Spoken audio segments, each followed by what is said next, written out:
సున్నుండ కొంచెం సైజు పెంచితే బాగుందేమో. సైజు అది కొంచెం పెంచండి. తర్వాత నెయ్యి తగిలిస్తున్నారా?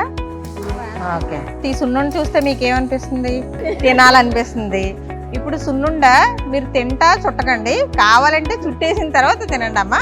మన దగ్గర ఉన్న సున్నుండ స్పెషల్ ఏంటంటే, చాలా మంది ఏం అడుగుతారంటే సున్నుండ వైట్గా ఉండాలి కదా, తెల్లగా ఉండకుండా ఇలా నల్లగా ఉందేంటి అంటారు.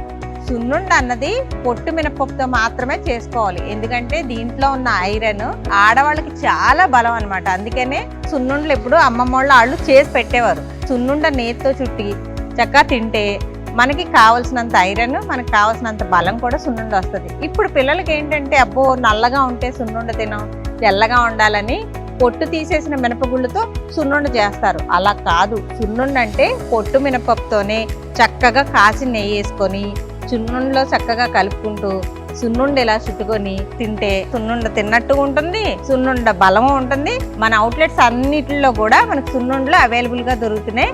మరి ఇంకెందుకు ఆలస్యం, వెళ్ళి కొనుక్కొని హాయిగా హ్యాపీగా తినేయండి.